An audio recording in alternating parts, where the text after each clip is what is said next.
Ni tronçonneuse et encore moins d'électricité.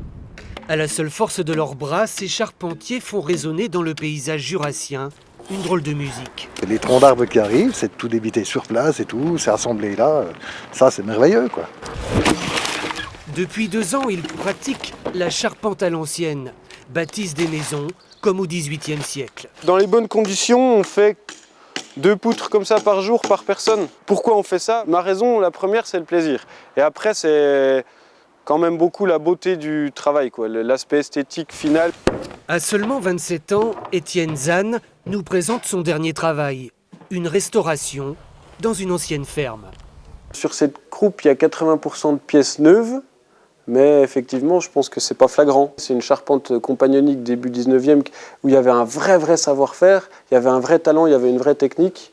Et nous, on a essayé de vraiment rester dans cet esprit-là, quoi.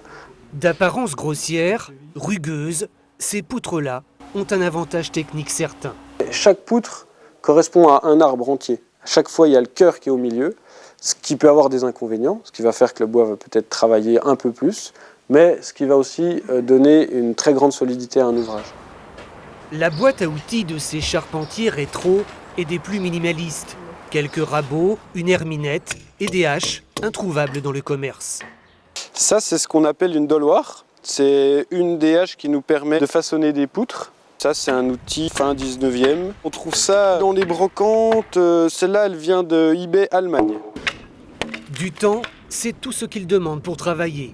Après, Je vais pas dire que je fais des maisons pour des maisons du bonheur, quoi, hein, pas du tout, mais je pense que c'est obligé. Il y a eu tellement de sueur et tellement même d'amour, hein, de notre métier dans tout ce qu'on fait que ça va transparaître dans la maison. ils ne sont que 5 en France à travailler de cette façon. Ils disent vouloir bâtir comme autrefois pour 300 ou 400 ans.